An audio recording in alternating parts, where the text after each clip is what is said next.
14 जनवरी 2025 की रात 2:42 के आसपास का वक्त रहा होगा। इसी बीच में शाहरुख खान के घर मन्नत के बराबर में एक व्यक्ति है जिसने चेहरे को अपने पूरी तरह से ढका हुआ था। वो व्यक्ति उस दीवार को फांदने की कोशिश कर रहा है, बार बार उसके ऊपर जाने की कोशिश करने की कोशिश कर रहा है।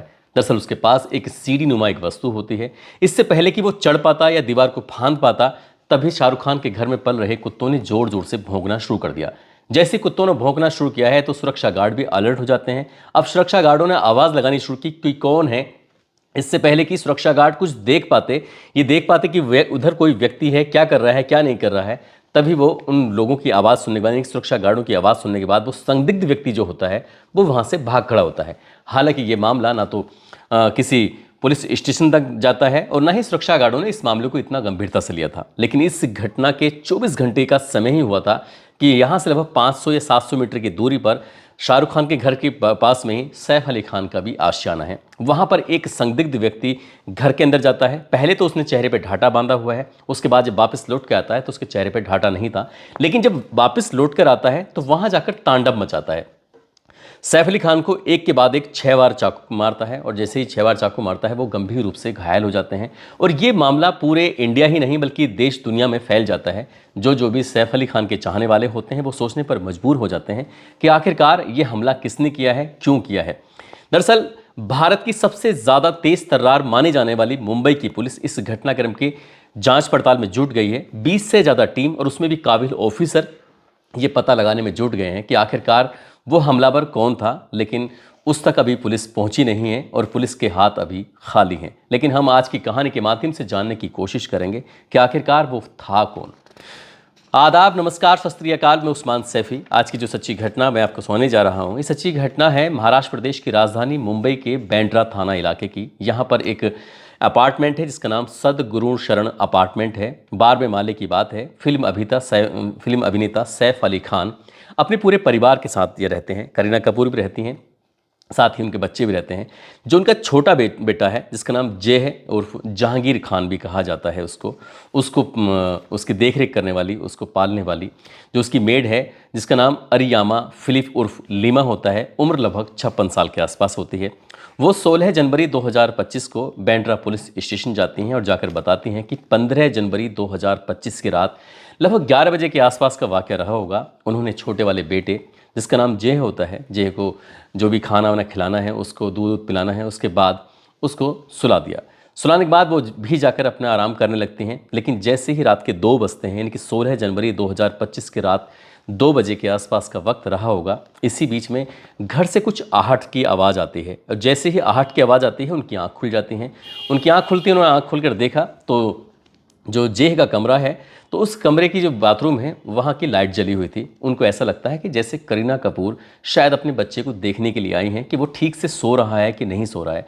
लेकिन उन्हें लगता है कि कहीं ऐसा ना हो मैडम नाराज़ हों, इसलिए वो भी उठकर बैठी हो जाती हैं और वो बाथरूम की तरफ जैसे जाने की कोशिश कर रही थी तो बाथरूम के अंदर से उनको एक ऐसी परछाई दिखाई देती है जो परछाई एकदम अनजानी थी। इससे पहले उन्होंने इस परछाई को नहीं देखा था क्योंकि ऐसा कोई व्यक्ति घर के अंदर था ही नहीं। अब इससे पहले कि वो उससे आवाज़ लगाती, वो परछाई वाला जो व्यक्ति होता है वो साक्षात एकदम बाथरूम से निकल के बाहर आ जाता है और बाहर निकलते ही उसके हाथ में एक में डंडा होता है, दूसरे हाथ में उसके चाकू होता है। और उसने जेह की तरफ बढ़ने की जैसी कोशिश की तभी जो मेड होती है जिसका नाम अरियामा फिलिप उर्फ लीमा होता है, उम्र लगभग 56 साल के आसपास होती है, वो बच्चे की सुरक्षा को देखते हुए तुरंत बच्चे के पास पहुंचती हैं। वहां जाने के बाद एकदम से हाथ लगा के खड़े हो जाती हैं कि आगे बढ़ने की कोशिश मत करना। जैसे ही वो एकदम घबराई हुई थी, उस व्यक्ति ने जिसके हाथ में चाकू है, डंडा है, तो वो भी आगे बढ़ने की कोशिश कर रहा था। लेकिन मैडम उसको मेड जो थी उसको रोकने की कोशिश कर रही थी। तभी उसने चाकू निकाला तो वो उसकी जैसे मेड की आवाज़ निकलने लगती है, जो चीखने की कोशिश करते हैं। तभी वो व्यक्ति कहता है कि आप चीखने की कोशिश मत करना, नहीं तो मुझे मजबूरन आप पर हाथ चलाना पड़ेगा। इस तरह की बात जब होती है तो वो एकदम शांत हो जाती हैं। शांति इससे पहले कि वो शांत हो पाती, लेकिन इस घर में एक और मेड रहती है जो बड़े वाले बेटे यानी कि तैमूर की हिफाजत के लिए, उसके खान पीन, उसकी तैयारी के लिए 2 मेड हैं जो दोनों अलग अलग बच्चों के लिए रहती हैं, जिनका नाम जूनू होता है। तो जूनी जैसे ही आँख खुलती है तो उनकी चीख निकल जाती है। इससे पहले कि अब कुछ और हो पाता तभी यहाँ सैफ अली खान और करीना कपूर तक ये चीखों की आवाज़ें, जो उनकी मेड है बच्चों की, उन चीखों की आवाज़ें सैफ अली खान और करीना कपूर तक पहुंच जाती हैं। वो भी एकदम दौड़ कर आते हैं। इससे पहले कि वो दौड़ कर आते हैं, यहाँ पर उनसे पूछा जाता है कि तुम क्या चाहते हो, यहाँ क्यों आए हो। तभी उसने डिमांड की थी कि मुझे 1 करोड़ रुपए चाहिए। अब 1 करोड़ रुपए की बात अपनी कह ही पाता है। सैफ अली खान आ जाते हैं, वो कहते हैं कि शांत रहो, अब बिल्कुल भी परेशान होने की जरूरत नहीं है, जो भी बात है आराम से इत्मीनान से तसल्ली से करते हैं। वो उससे बातचीत करने की कोशिश कर रहे थे। ये सब चलते चलते लगभग 30 मिनट का समय हो जाता है। 30 मिनट तक ये व्यक्ति ऐसे ही बातचीत कर रहा है। इसी बीच में वो लीमा पर हमला कर देता है और लीमा को बचाने के लिए जैसे सैफ अली खान ने आगे कदम बढ़ाया, तुरंत ही उन्होंने उसकी गर्दन पे यानी कि राइट साइड में एक वो चाकू मार देता है। उसके बाद फिर दो हाथ में जो हाथ होता है, हाथ पे भी 2 चाकू मार दिए जाते हैं और जैसे वो घूमते हैं तो उनकी पीठ पर भी चाकू लग जाता है। और पीठ पर जब चाकू लगता है तो उस वक्त वो चाकू टूट कर उसका कुछ हिस्सा शरीर के अंदर ही प्रवेश कर जाता है, बाकी हिस्सा। अब इस घर में लगभग इस वक्त में इस दौरान 3 तो जेंट्स मेड हैं, नौकरानी हैं, और 3 ही लेडीज़ हैं, यानी कि 6 कुल मिलाकर ये लेडीज़ और जेंट्स नौकर हैं यहाँ पर। इस सब के सब लगभग जाग जाते हैं, इस घर के जितने भी सदस्य होते हैं। अब इस नौकर जो भी ये अनजान शख्स है, अनजान व्यक्ति है जिसने इस घर में आके अचानक से दस्तक दी है, उसको लगने लगता है कि कहीं वो पकड़ा ना जाए, क्योंकि सैफ अली खान अभी घायल हो ही चुके हैं। वो मौका पाते यहाँ से सीढ़ियों के रास्ते भाग जाता है और वो सीढ़ियों के रास्ते ही अंदर आया था। अब ऐसी स्थिति में क्या किया जाए। घर की अगर बात करें तो घर के अंदर जो उनके पास गाड़ियां हैं, वो गाड़ी इलेक्ट्रॉनिक गाड़ियां हैं, इनको हर कोई चला नहीं पाता। अब जो नीचे वाला जो फ्लोर है जहाँ पे सारा अली खान रहती है और उनका जो भाई इब्राहिम खान रहते हैं, वो भी अपने पिता की बात सुनने के बाद उनके हमला हुआ है। उन्होंने वाइट कलर के कपड़े पहने हुए थे, वाइट कलर के कपड़े, कुर्ता पजामा, वो पूरी तरह से खून से लथपथ हो जाते हैं। अब ऐसी स्थिति में क्योंकि क्या किया जाए, इनको हॉस्पिटल कैसे लेके जाया जाए, तो ये सब लोग सख्ते में आ जाते हैं, सोचने पर मजबूर हो जाते हैं। तुरंत ही यहाँ से जो मेड होती है, मेड आती है, आने के बाद नीचे उतरती है और वो एक ऑटो के लिए इंतज़ार में जुट जाती है कि आखिरकार ऑटो आएगा और ऑटो के आने के बाद आखिरकार इनको लेके जाएंगे। तो अब ये जो मेड है वो घर के दरवाजे पर खड़ी होती है। इसी बीच में एक ऑटो है जो निकला हो जा रहा है। उस ऑटो में भजन सिंह राणा बैठे हुए हैं। भजन सिंह राणा को आवाज़ लगाई जाती है कि ऑटो, जिस तरह से ऑटो वालों को आवाज़ लगाई जाती है, भजन सिंह राणा रुक जाते हैं और जैसे वो सवारी के लिए रात में टहल ही रहे थे, घूम रहे थे, यहाँ पर एक छोटा सा बच्चा जिसके बारे में बताया जाता है कि वो तैमूर होता है, और इसमें इब्राहिम जो कि इनका पहली पत्नी यानी कि अमृता सिंह का बेटा होता है, और सैफ अली खान, ये तीनों ही घर से बाहर थे। 1-2 महिलाएं थीं, सुरक्षा गार्ड होते हैं। जैसे ही भजन सिंह राणा ने देखा कि एक व्यक्ति है जिसने वाइट कलर के कुर्ता पजामा पहने हुए हैं और वो बिल्कुल पूरी तरह से खून से लथपथ है, तो ऐसी स्थिति में अब क्या करें, क्योंकि वो खुद इतना घबराया हुआ था। तभी सैफ अली खान ने उससे कहा कि तुम घबराओ मत, परेशान मत हो, मेरा नाम सैफ अली खान है और मैं फिल्म एक्टर हूँ। जैसे अपने बारे में सैफ अली खान बताते हैं, तुरंत ही वो सुरक्षा गार्ड को भी आवाज़ लगाते हैं। सुरक्षा गार्ड से कहते हैं कि इधर आओ, कुछ उन्हें दिशा निर्देश देते हैं। और ये सब बातें जो भजन सिंह राणा होता है ऑटो ड्राइवर, वो सब सुन रहा था। इसी बीच में 1-2 महिलाएं बैठती हैं, साथ ही इब्राहिम बैठता है, तैमूर बैठते हैं और सैफ अली खान भी बैठ जाते हैं। और यहाँ से फिर ये प्लानिंग करते हैं कि हम अब इतनी रात में आखिरकार इलाज के लिए, उपचार के लिए जाएं तो कहाँ जाएं।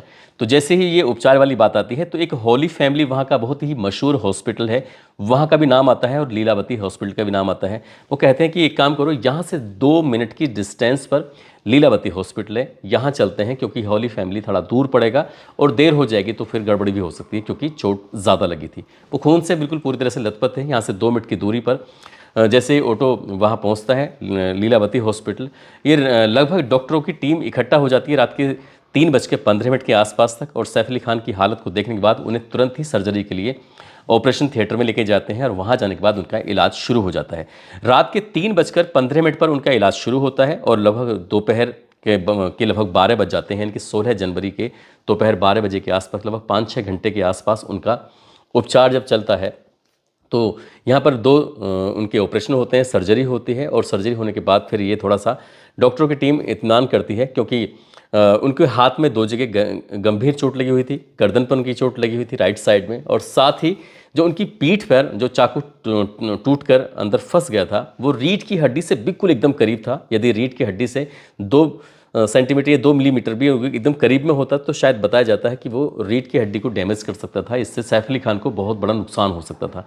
लेकिन ये बताते हैं कि कुदरत का करिश्मा था, शायद वो बच गए, और नहीं तो बड़ा हादसा हो सकता था। डॉक्टरों ने भी राहत की सांस ली। 6 घंटे के बाद उनको आईसीयू में भर्ती कराया गया, और आईसीयू में भर्ती कराने के बाद 17 जनवरी 2025 को उन्हें फिर स्पेशल वार्ड में भर्ती करा दिया जाता है। और स्पेशल वार्ड में भर्ती कराने के बाद बताया जाता है कि लगभग 2 या 3 दिन ये यहाँ पर रहेंगे। उसके बाद कम से कम 2 सप्ताह तक ये बेड रेस्ट पर रहेंगे, और उसके बाद फिर जैसे पहले इनकी दिनचर्या हुआ करती थी, जैसे प्रैक्टिस किया करते थे, जो भी भागा दौड़ी करते थे, वो सब नॉर्मल हो जाएगा। लेकिन अब सबसे बड़ी बात यह है कि आखिरकार इस घटनाक्रम को अंजाम किसने दिया।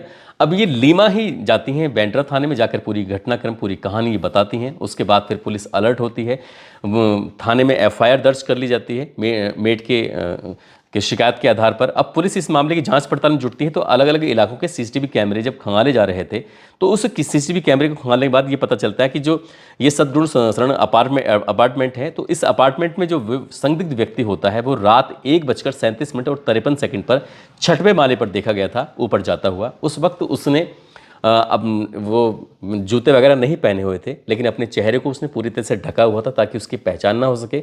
उसकी पीठ पर एक बैग लटका हुआ है जिस पर फास्टैग भी लिखा हुआ था।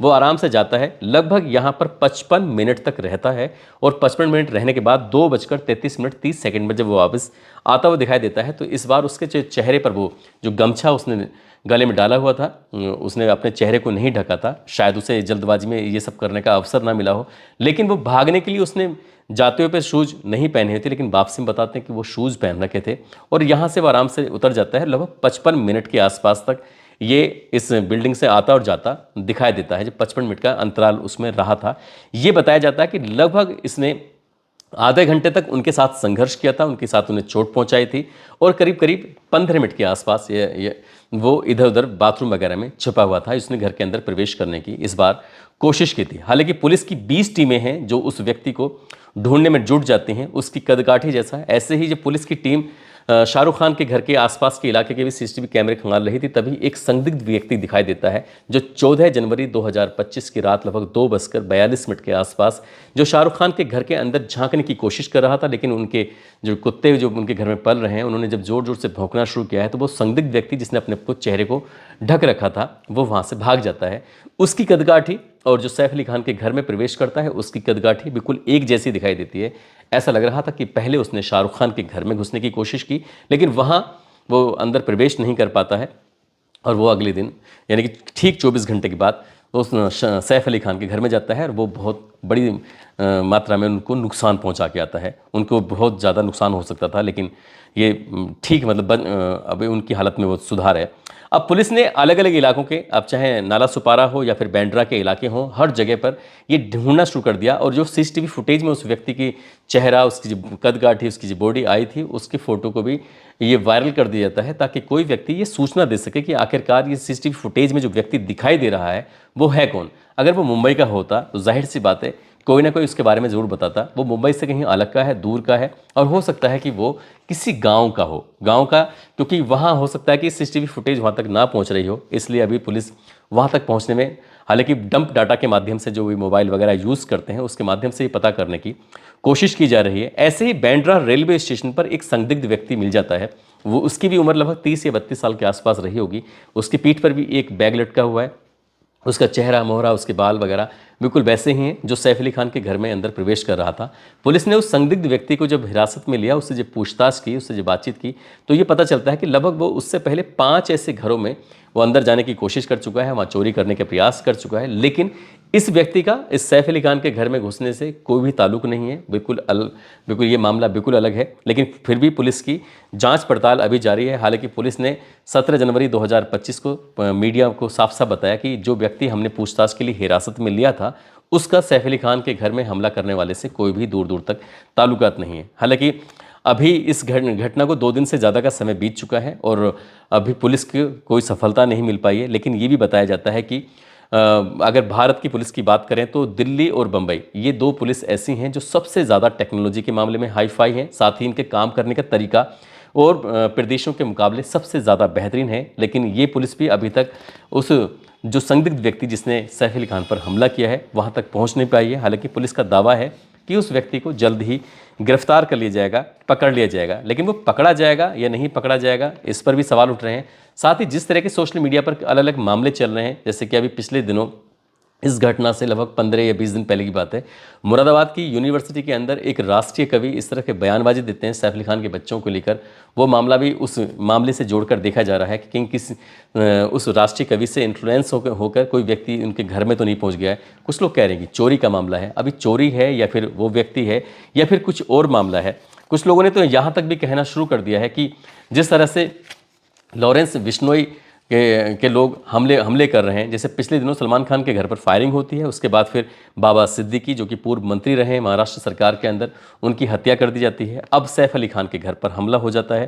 तो ये कहीं ना कहीं जो पुलिस की कार्य प्रणाली है, उनकी जो ये खुफिया एजेंसियां जो काम करती हैं इस तरह से, तो उसको लेकर भी कई तरह के सवाल खड़े हुए हैं। अब ऐसी स्थिति में मुंबई पुलिस की बड़ी जिम्मेदारी बन रही है। मुंबई पुलिस पर बहुत ज़्यादा प्रेशर भी है कि कोई भी है वो व्यक्ति, उसको जल्द से जल्द पकड़ कर गिरफ्तार करना और उसके बाद फिर ये मीडिया को बताना और मीडिया के माध्यम से पूरे समाज को, पूरी दुनिया को बताना कि यहाँ सब कुछ ठीक चल रहा है। हालांकि उनके जो गृह मंत्री हैं, कोई मंत्री वगैरह हैं, उनका नाम तो मुझे नहीं मालूम, लेकिन उन्होंने दावा किया है कि ये अंडरवर्ल्ड का काम नहीं है और ना ही कभी सैफ अली खान ने उन्हें अपनी जान को खतरा बताया था।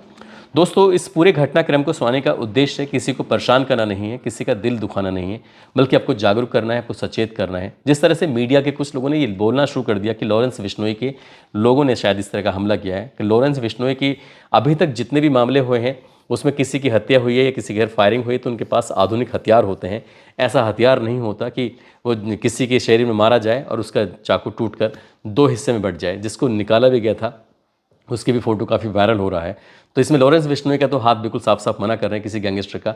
यही दावा किया जा रहा है कि जो भी व्यक्ति है जिसने 1 करोड़ रुपए की डिमांड की थी, कहीं ना कहीं ये चोरी करने के इरादे से घुसा था। उसे लग रहा था कि अगर बच्चे को टॉर्चर करेगा तो शायद वो डर की वजह से पैसे दे देंगे, लेकिन उसे जब लगा कि घर के ज़्यादातर सदस्य जाग चुके हैं तो वो इतना डर जाता है, भयभीत हो जाता है कि वो अपनी जान बचाने की वजह से वो हमला कर बैठता है और इसमें सैफ अली खान गंभीर रूप से घायल हो जाते हैं। जाते जाते आज फैसल हैं, आज इनका जन्मदिन है, साथ ही समीर हैं, फिरोज़ खान हैं, शिवाय चौधरी हैं दिल्ली से, आज इनका भी जन्मदिन है। निहारिका पाल हैं ठाकुर द्वारा से, आज इनका भी जन्मदिन है। फैसल, समीर, फिरोज़ अहमद, शिवाय चौधरी, निहारिका पाल, आप सभी को जन्मदिन की ढेरों सारी शुभकामनाएं, बहुत बहुत मुबारकबाद। साथ ही कुछ लोगों ने नाम लेने की अपील की है, जिसमें ब्रजेश कुमार मुंडा रामगढ़ झारखंड से, जिवेश अंसारी पीलीभीत से, चंपारण बिहार से MD अली शेर, लखनऊ से रितेश चौरसिया, लखीमपुर से नफीस खान, सूरत गुजरात से सादिक हुसैन, जौनपुर से आकाश पासी, तमिलनाडु से नफीस आलम, नारायणपुर से मुफासिर फारूकी, बलरामपुर से रोशन सिंह, नोएडा से नुजत खान, रामपुर से नदीम, नजीमाबाद से महेश, अनूप शहर से मोहसिन गाजी, बिहार से सूरज कुमार, नरेंद्र सिंह, अंजुम खान मथुरा से, प्रमोद कुमार, राजवीर सिंह रत्नागढ़ से। आप सब लोग अपना ख्याल रखें, सुरक्षित रहें। जय हिंद, जय भारत।